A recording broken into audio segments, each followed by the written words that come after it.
श्री मंगलाचरण करेंगे। नमो अरिहंताणं नमो सिद्धाणं नमो आयर्याणं नमो वज्रायाणं नमो लोये सव्वसावणं मोक्षमार्गस्य नेतारं वेत्तारं कर्मभूभृतां ज्ञातारं विश्वतत्त्वानां वंदे तद्गुणलब्धये। यह तत्वार्थ सूत्र नामक महाग्रंथ है। 5वें अधिकार के ऊपर हमारी चर्चा प्रवर्तमान है। 6 द्रव्यों के स्वरूप को हम यहाँ पर समझ रहे हैं। द्रव्यों का इस लोक में कैसे अवगाह होता है ना, 6 द्रव्यों का ये हमने विगत सूत्रों के माध्यम से जाना देखा। अब हमें जानना है इन द्रव्यों के काम क्या है। ठीक है, ये हमने ये तो समझ लिया कि ये कितने हैं, है ना, कितने कितने प्रदेशी हैं, है ना, कैसे रहते हैं लोक में, पर ये करते क्या है ना, क्या काम है इनका। ठीक है, कैसे ये एक दूसरे के सहायक हैं, उपकारक हैं, अथवा इन इन द्रव्यों के क्या काम हैं, इनके क्या कार्य या उपकार है, इस संबंधी चर्चा आगामी कुछ सूत्रों में की गई है, जो हमको समझना है, जिससे हमें लोक की जो स्वचालित व्यवस्था है वो समझ में आएगी। ठीक है, आइए हम चलते हैं आगामी सूत्र की तरफ।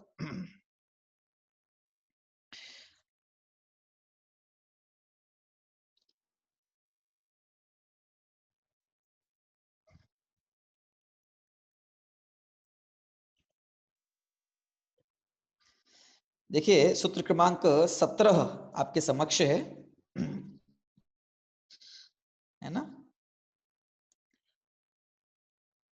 सबसे पहले धर्म और अधर्म इन दो द्रव्यों के उपकार की चर्चा की गई है। ठीक है, इन कार्य है, इनका क्या है, ये चर्चा की गई है। आइए हम इसको समझते हैं। सबसे पहले सूत्र पाठ करते हैं। सूत्र के भाव सूत्र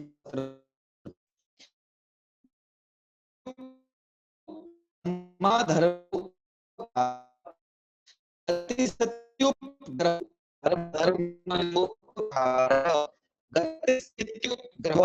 धर्माधर्मोपकारः। ठीक है, सूत्र संश्लिष्ट सूत्र विच्छेद करते हैं हम। देखिए, गति डैश स्थिति डैश उपग्रह, गति डैश स्थिति डैश उपग्रह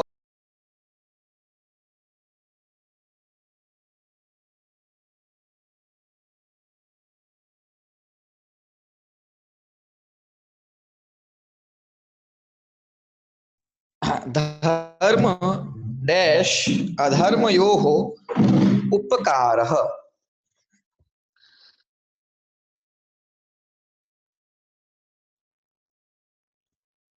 देखते हैं आप इस समय। हाँ हाँ, देखिए सूत्र आपके सामने आ गया वापिस।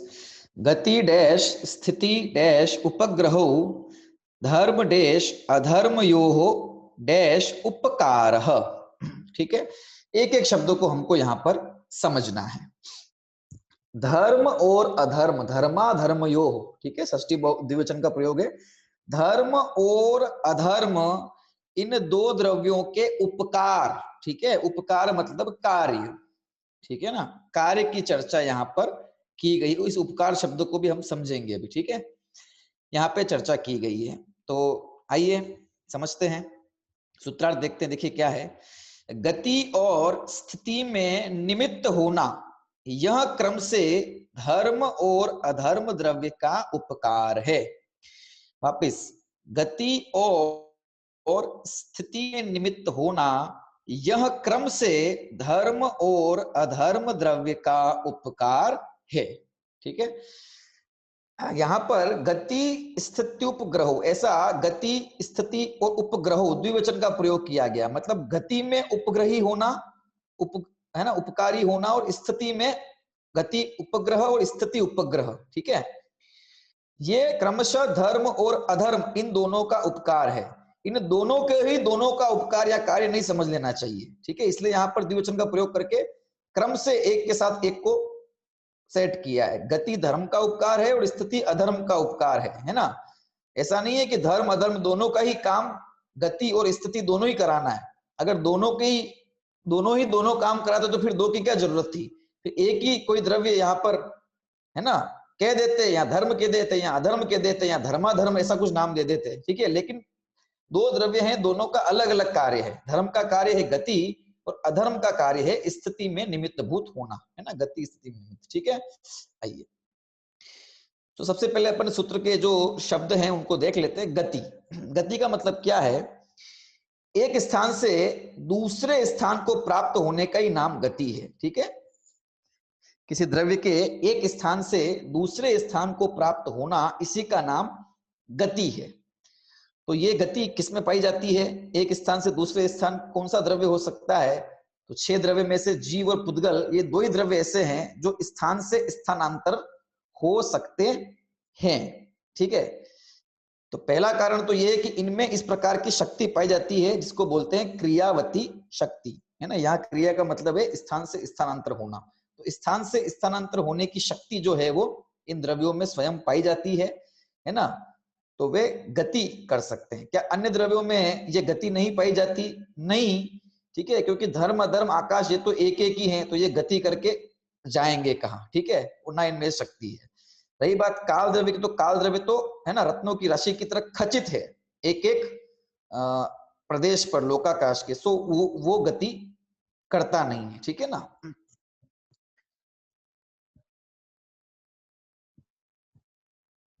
हाँ, क्योंकि उसमें उस प्रकार की शक्ति भी नहीं पाई जाती, ठीक है, ये स्वभाव से ही शक्ति नहीं है। तो ये गति, स्थिति, स्थिति का मतलब है स्थित रहना, ठीक है, प्रदेश से प्रदेशांतर नहीं होना, उसी का नाम है स्थित, ठीक है। वो स्थित है ना, स्था धातु है संस्कृत में, है ना, ठहरने के अर्थ में। तो ठहरना वो स्थिति होना, ठीक है।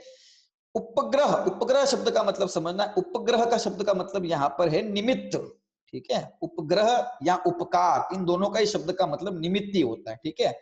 उपकारी मतलब निमित्त और उपग्रह मतलब भी निमित्त। यहाँ तो देखिए जैसे कि उपकार में क्रि धातु है ना, करने के अर्थ में, और उपकारी, ठीक है। तो उप जो है ऐसा कहकर मुख्य कारण नहीं लेकिन निमित्त कारण, ऐसा मतलब समझना चाहिए उपकार का, ठीक है। तो उपग्रह और उपकार, इन दो शब्दों का अर्थ निमित्त होना या निमित्त रूप में यहाँ ग्रहण करना। अब आगे भी जहां उपकार शब्द या उपग्रह शब्द आएगा तो सर्वत्र निमित्त ही अर्थ ग्रहण करना चाहिए। धर्म और अधर्म द्रव्य का उपकार है, ठीक है, या कार्य है। अब कार्य है मतलब निमित्त रूप कार्य है, ठीक है ना, इस रूप से अपन को उसको ग्रहण करना चाहिए। देखिए सूत्रार्थ तुमने देख ही लिया है। अब अपन इसको समझते हैं। तो क्या क्या मतलब हुआ इसका? कि मतलब ये हुआ कि जीव और पुद्गलों की प्रदेश से प्रदेशांतर रूप जो गति होती है ना, एक स्थान से दूसरे स्थान पे जो जाते हैं, उस गति में जो निमित्त भूत है वो धर्म द्रव्य है। और केवल गति ही नहीं देखी जाती, गमन करते हुए पदार्थ फिर ठहर भी जाते हैं। तो वे गमन करते हुए पदार्थों के क्योंकि गमन करने में अगर कोई निमित्त भूत है ना, तो फिर उससे विपरीत जो कार्य हो रहा है उसके लिए भी कोई कारण होना चाहिए।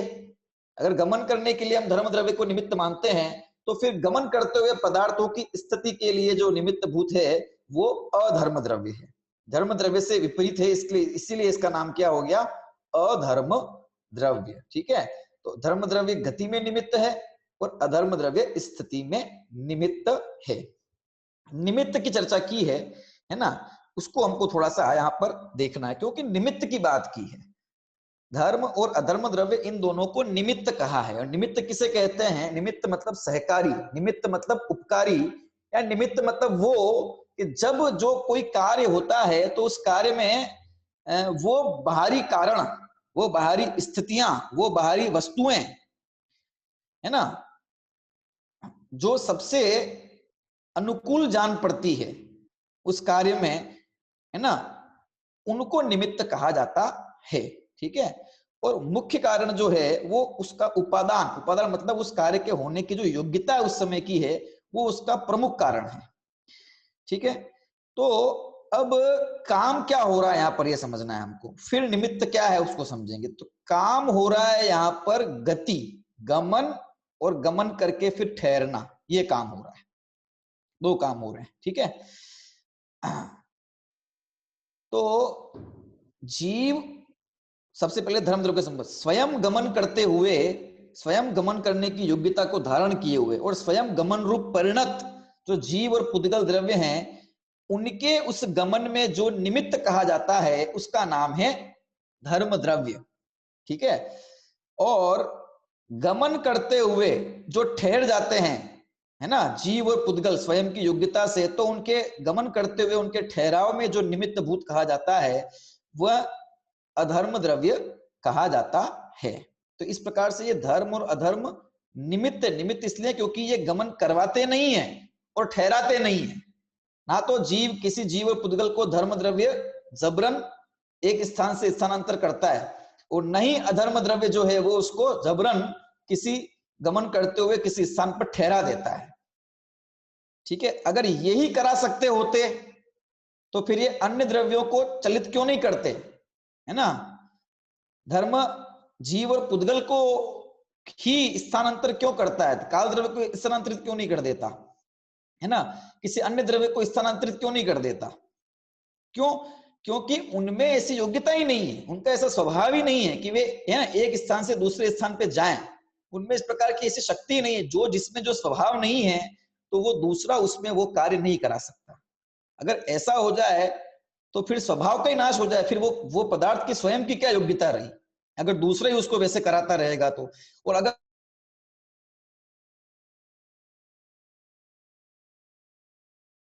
कार्य कर कोई पदार्थ इस प्रकार की जो योग्यता है ना, इस प्रकार का जो प्रसंग है उसका ही नाश होगा। हर द्रव्य का कर्ता फिर किसी दूसरे को मानना पड़ेगा, है ना, हर द्रव्य का कर्ता दूसरों को मानेंगे तो फिर एक एक एक कोई अंतिम कर्ता मानना पड़ेगा हमको, जो सबको करता है। अब जब वो सबको करता है, तो जब वो सबको कर सकता है तो वो भी तो कोई चीज है कि नहीं है, तो फिर उसको करने वाला कोई और क्यों नहीं हो सकता, ऐसे तो अनवस्था दोष आ जाएगा। इसलिए यहाँ ईश्वर कर्तृत्व का भी निषेध है हमारे यहाँ, कि ईश्वर जगत का करता है तो ईश्वर का कौन करता है, ऐसा प्रश्न खड़ा होता है। ईश्वर ने दुनिया बनाई तो फिर इस ईश्वर को किसने बनाया, ये बताइए, कि वो तो स्वयं निर्मित है।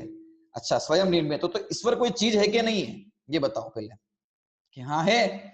और ये दुनिया कोई चीज है कि नहीं है, कि है। अगर नहीं है तो फिर वो, अगर उसका अस्तित्व ही नहीं है दुनिया का किसी वस्तु के रूप में, तो फिर ये दिख रहा है ये सब क्या है, और फिर क्या बनाया, जब कोई वस्तु नहीं तो बनाया क्या ईश्वर ने, पहली बात ये। दूसरी बात, अगर वस्तु है तो ईश्वर भी एक चीज है, वो भी वस्तु है, द्रव्य है, वस्तु है, पदार्थ है, चीज है, कुछ भी कहो। ठीक है, तो जब वो स्वयं सिद्ध हो सकता है तो ये वस्तुएं स्वयं सिद्ध क्यों नहीं हो सकती, है ना।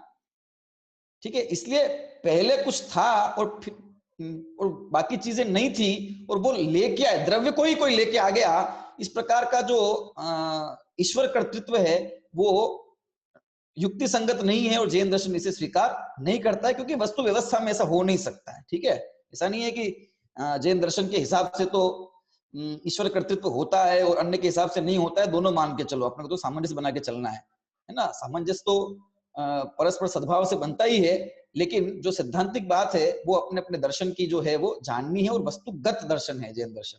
ठीक है, इसलिए हमको अपन को इसको समझना है। तो बात चल रही थी हमारी कि जिस वस्तु में जो स्वभाव नहीं होता दूसरा उसे करा नहीं सकता, इसीलिए जीव और पुद्गल में गमन करने की शक्ति, जिसको क्रियावती शक्ति कहा जाता है, वो उसके अंदर मौजूद है। ठीक है, और वो उसका अंतरंग निमित्त है किसी कार्य के उनके प्रदेशांतर होने का। और जब इस प्रकार का कार्य होता है ना, पर्याय में इस प्रकार की योग्यता या उपादान रूप से वो कार्य होता है, तो वो निमित्त होता है, और बाहर में अनेक निमित्त होते हैं, है ना। उन्हीं में धर्म द्रव्य उनके गमन में, और जब गमन करते हुए वो ठहर जाते हैं तो उनके ठहरने में अधर्म द्रव्य साधारण निमित्त कहा जाता है। ठीक है, ये धर्म और अधर्म द्रव्य कार्य हो गया। एक एक उदाहरण समझ लेते हैं, जैसे कि गमन करती हुई, स्वयं तैरती हुई मछली को गमन करवाने में जल को सहायक माना जाता है, जल को निमित्त माना जाता है। जैसे कि समुद्र में मछली है ना, तालाब में मछली है, तो वो उस पानी के अंदर जो है वो गमन कर रही है, ठीक है, तो गमन तो वो पानी नहीं करवा रहा है उसको, गमन तो वो खुद अपनी योग्यता से ही कर रही है, ठीक है, लेकिन उस जल को उसमें निमित्त कहा जाता है।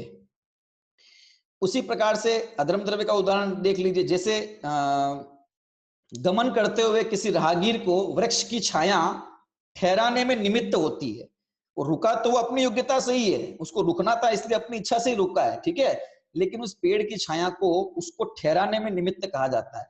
अथवा पृथ्वी को भी ठहराने में है, गमन भागते हुए अश्व को पृथ्वी, जिस पृथ्वी पे वो दौड़ रहा है वही ठहराने में निमित्त हो जाती है, और वही फिर आगे गमन में भी निमित्त हो जाती है ना।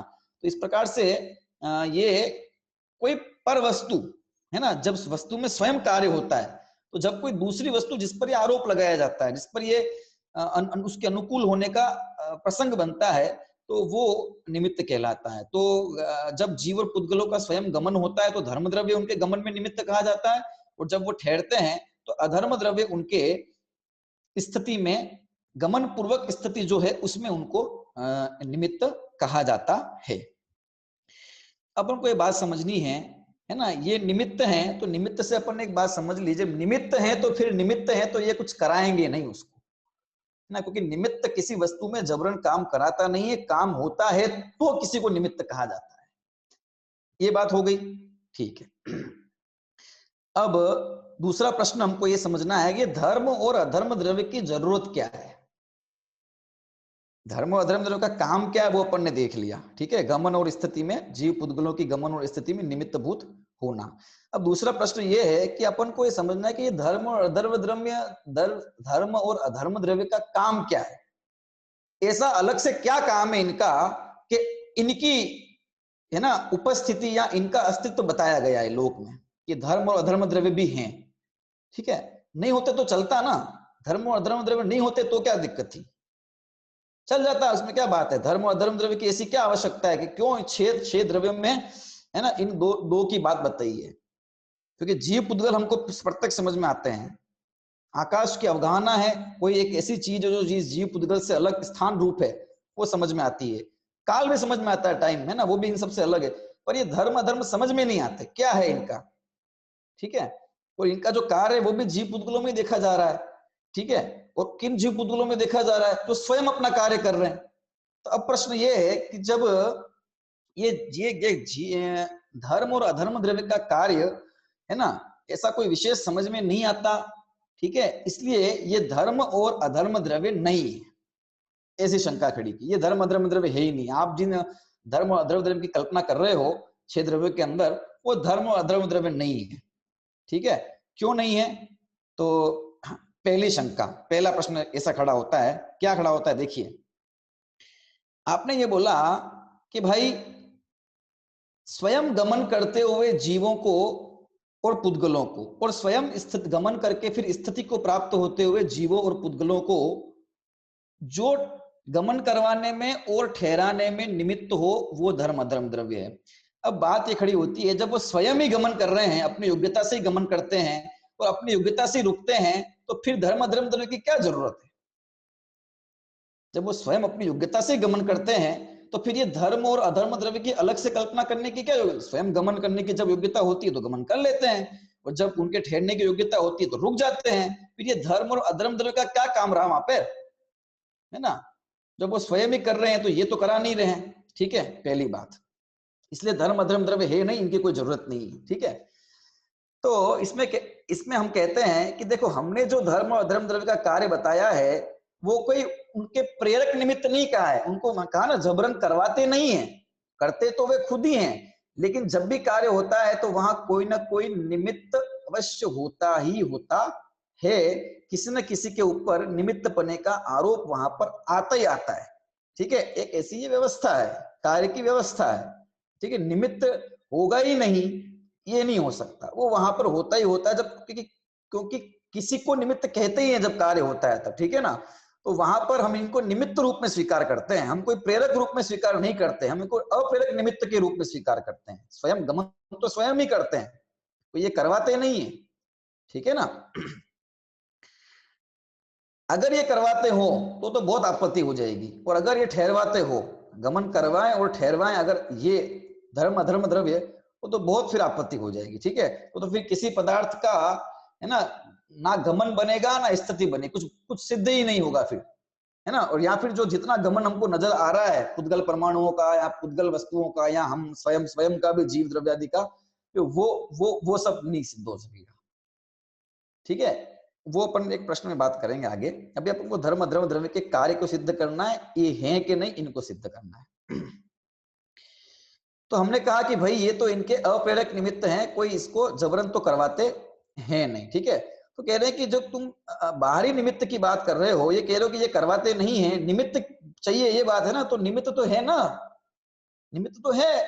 जब वो जल मछली गमन कर रही है तो जल निमित्त है, ठीक है। वो पथिक वहां रुका है तो वो वृक्ष की छाया निमित्त है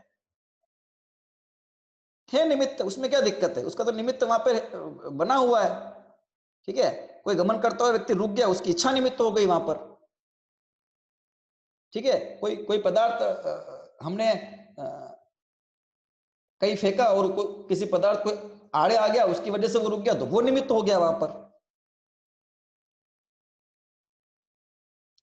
विद्यार्थी जो है वो अवकाश के समय में है ना, समझ लीजिए कि स्कूल छोड़कर भागना चाह रहा है बिना कहे, और वो जा रहा है और सामने से प्रधानाचार्य आ गए, वो उसकी गति रुक गई, वहीं वहीं के वहीं रुक गया, वो प्रधानाचार्य निमित्त हो गए। तो निमित्त तो जीव और पुद्गल, इनके गमन और स्थिति में निमित्त तो ये स्वयं जीव और पुद्गल एक दूसरे के हैं ही, हो ही रहे हैं, ठीक है। निमित्त योग्यता तो कार्य तो गमनागमन स्वयं से हो रहा है, गमन आगमन या स्थिति स्वयं से हो रही है, और निमित्त तो दूसरे हैं सारे। फिर ये धर्म और अधर्म को अलग से निमित्त मानने की क्या जरूरत है ना। जैसे हमने गमन, जैसे हम जा रहे हैं भाई, है ना, एक स्थान से दूसरे स्थान पे जा रहे हैं, तो उसको वो जो जिस बस में हम जा रहे हैं वो बस निमित्त होगी, बस निमित्त नहीं कहलाएगी, बिल्कुल कहलाएगी।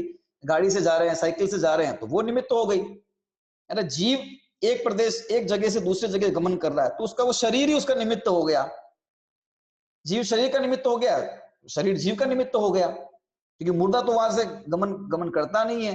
जीवित व्यक्ति एक स्थान से दूसरे स्थान में गमन करता है ना। तो वो शरीर एक स्थान से दूसरे स्थान पर जा रहा है, तो उसके अंदर जो जीवित जीव है वो उसका निमित्त हो गया, और जीव जो जा रहा है वो उसके सहारे से जा रहा है, तो वो उसका निमित्त हो गया। तो ये निमित्त एक दूसरे के हैं मौजूद रूप से, जीव पुद्गल का और पुद्गल जीव का, और कई पुद्गल के भी और जीव जीव के भी,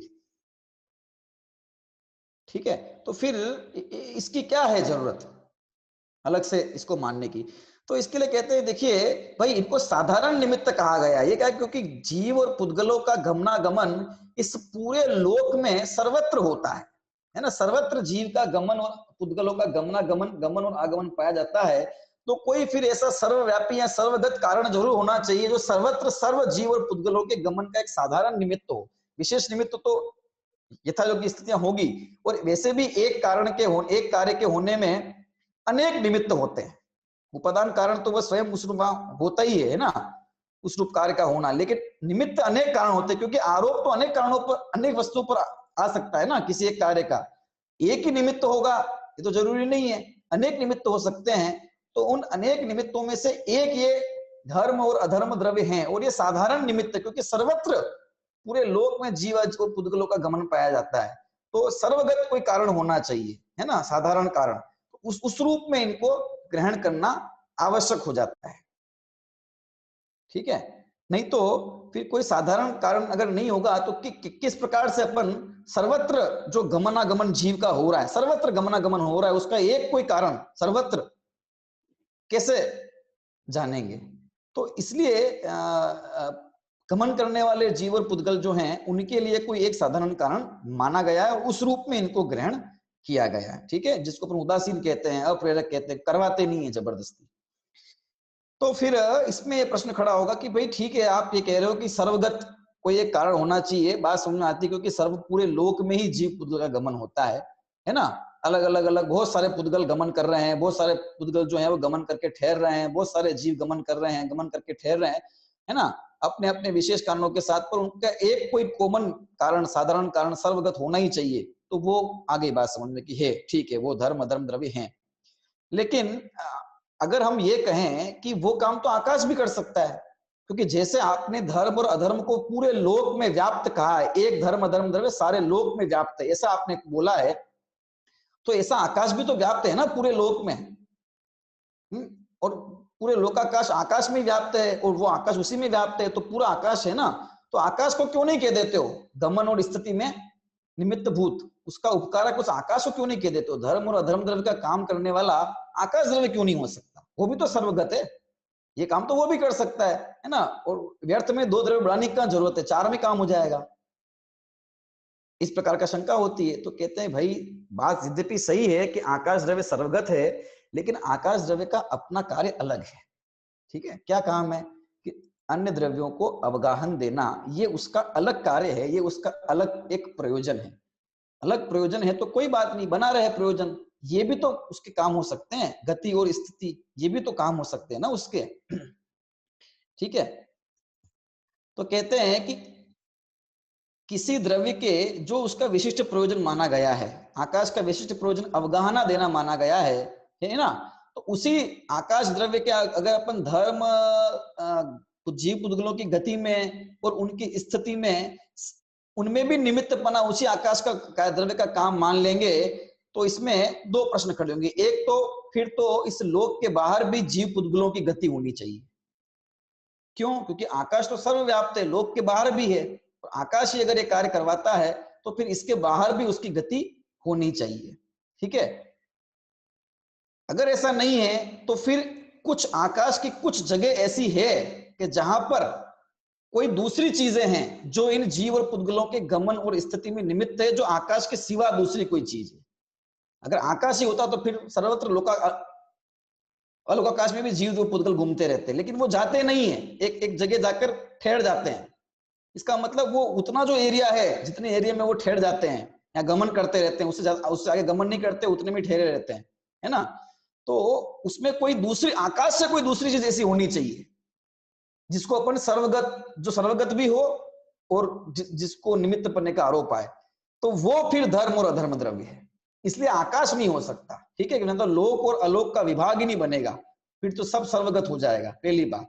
दूसरी बात कि जिस द्रव्य का जो प्रयोजन है, हर द्रव्य अपना अपना ही कार्य करता है। एक ही द्रव्य अगर अन्य द्रव्य का भी काम करने लग जाएगा तो फिर अन्य द्रव्य की जरूरत क्या है?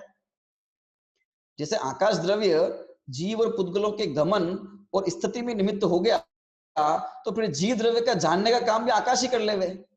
पुद्गल के स्पर्श रस गंध वर्ण से युक्त भी आकाश ही हो जाए, है ना। सारे काम आकाश अकेला ही कर ले। जब वो अन्य दो द्रव्यों के कर सकता है तो सबके क्यों नहीं कर सकता? हाँ, और जब वो सबके कार्य कर रहा है तो फिर हर द्रव्य का लोप हो जाएगा, तो अकेला बच जाएगा केवल आकाश द्रव्य। सर्व द्रव्य के लोप सबके आएगा, लेकिन ऐसा तो प्रत्यक्ष से बाधित होता है, क्योंकि दो अलग अलग प्रकार की भिन्न भिन्न वस्तुएं प्रत्यक्ष देखी जाती है। और जीव भी दो अलग अलग प्रकार के, उनकी भावनाएं, उनके कार्य, उनके है ना पुण्य पाप सब अलग अलग देखे जाते हैं, उनके गमन अलग अलग देखे जाते हैं। जब ये सब कुछ अलग अलग है ना, इसका मतलब ये अलग द्रव्य है, तो अलग अलग द्रव्य देखे जाते हैं, इसका मतलब सब वो एक पन्ने का विरोध है, एक नहीं है सब द्रव्य मिलकर, सब अलग अलग है। ठीक है, तो आकाश द्रव्य का जो काम है, जिस द्रव्य का जो कार्य है, वो उसी का कार्य है, वो अन्य द्रव्य का कार्य करने में अगर समर्थ हो जाता है तो फिर सब मिलकर एक पन्ने का प्रसंग आ जाएगा, और ये तो होता नहीं है। ठीक है, नहीं तो फिर ये अन्य अन्य प्रकार के द्रव्यों की कल्पना होती कैसे, और ये सिद्ध होते हैं प्रमाणों से सब द्रव्य, तो फिर वो बाधित हो जाता सारा। लेकिन ऐसा होता नहीं है, प्रत्यक्ष प्रमाण से वो बाधित होती है ये बात कि एक द्रव्य दूसरे द्रव्य का काम करता है इस प्रकार से।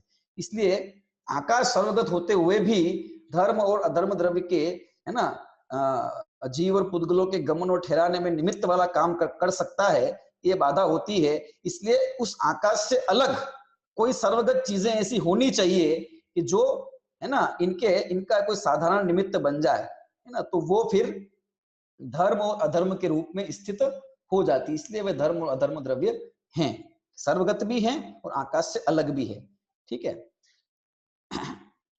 फिर ये बात खड़ी होती, कार्य है और अधर्म द्रव्य का जो कार्य है, ये दोनों विपरीत हैं बिल्कुल। धर्म द्रव्य का काम है चलाना और अधर्म द्रव्य का काम है चलते हुए को रोकना। ठीक है, दो अलग अलग काम हो गए ना।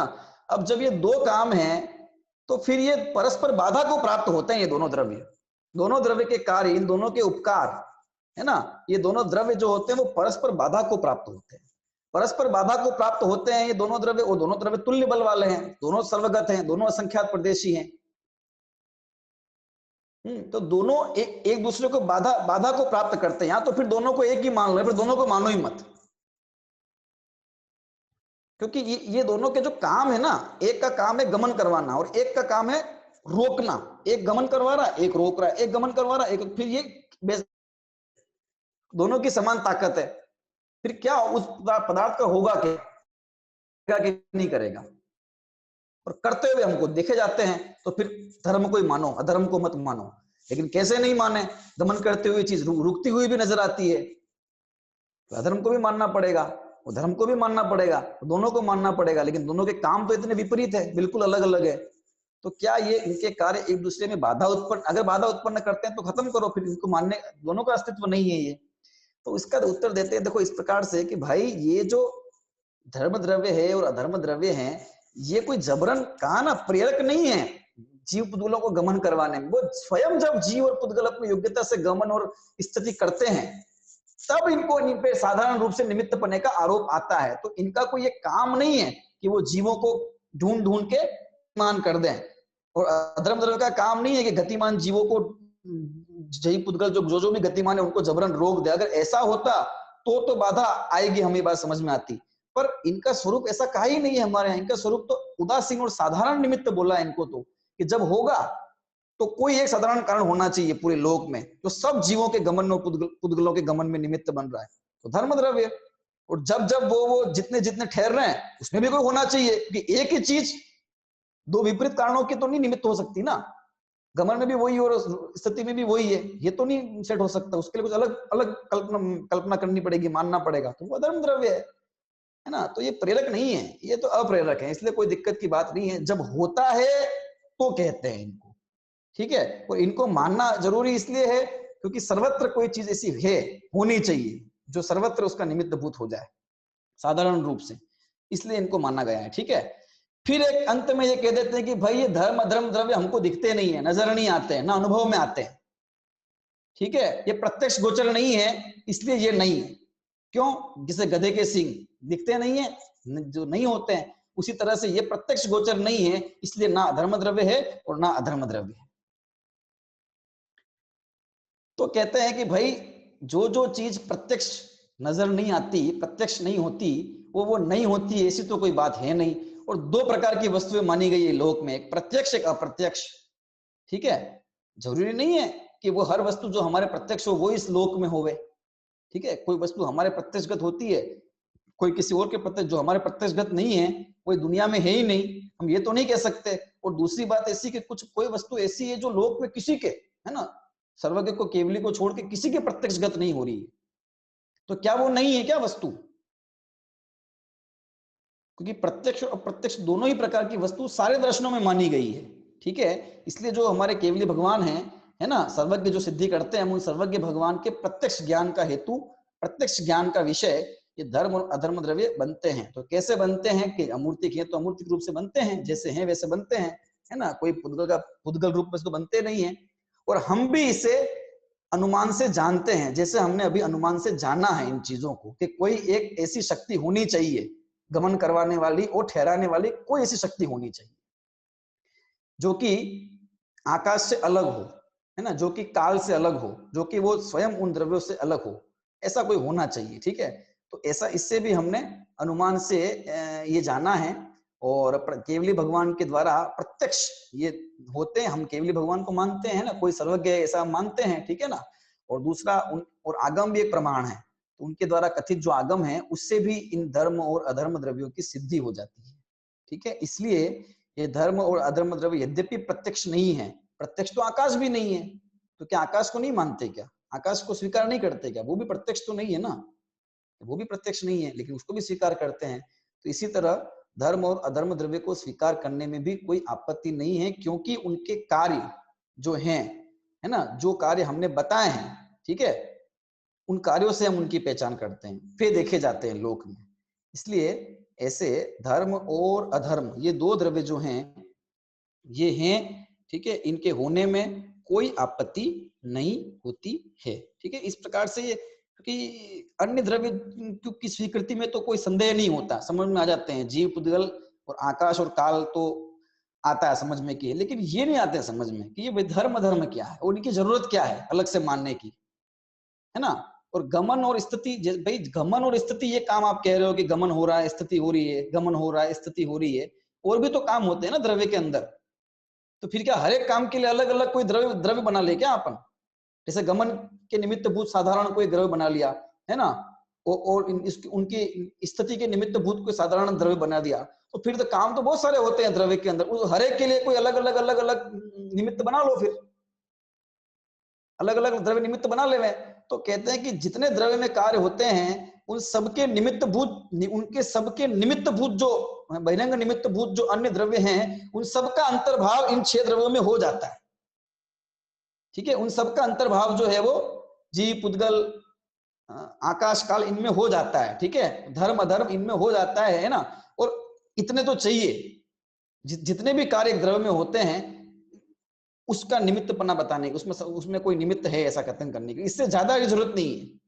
इसलिए फिर धर्म अधर्म की कल्पना करना सार्थक ही है, व्यर्थ नहीं है। ठीक है, इस प्रकार से धर्म अधर्म की चर्चा होती है। तो धर्म और अधर्म द्रव्य हैं, है ना, और केवली के ज्ञान में भी हैं, और हमने अपन को उससे तर्क अनुमान से भी जानने का प्रयास किया है कि ये होते हैं। ठीक है, आइए चार्ट थोड़ा देख लेते हैं वापस, है ना। मुख्य बिंदु जो हमने समझा है उसका ही संक्षिप्तीकरण है ये। जीव व पुद्गल के गमन व स्थिति में उपादान कारण तो स्वयं वो जीव और पुद्गल ही है।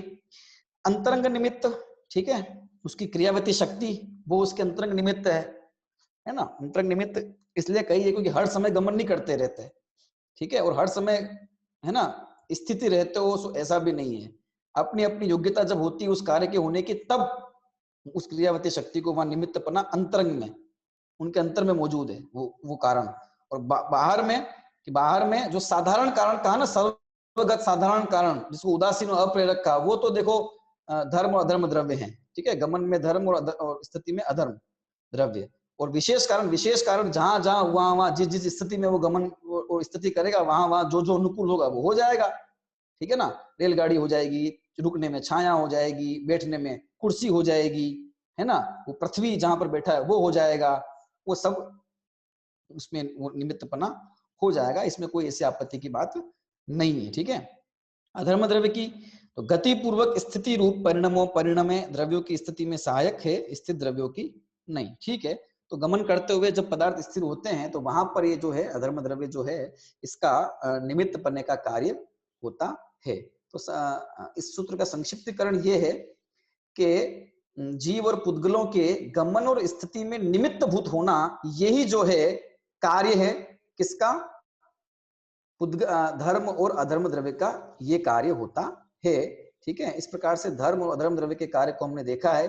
अन्य द्रव्यों के कार्य को हम आगे देखेंगे, और उन द्रव्यों की यथा योग्य जहां सिद्धि की आवश्यकता है वहां उसको भी अपन करेंगे। ठीक है, इस प्रकार से सर्वज्ञ भगवान के वचन जो है वो सर्वत्र ही बाधा से रहित है और पूर्ण रूप से प्रमाणित है ना। तो ऐसे सर्वज्ञ परमेष्ठी को नमन करते हुए अपन चर्चा पूरी करते हैं। कोई प्रश्न कोई शंका हो तो अगली कक्षा आप ज्वाइन करें।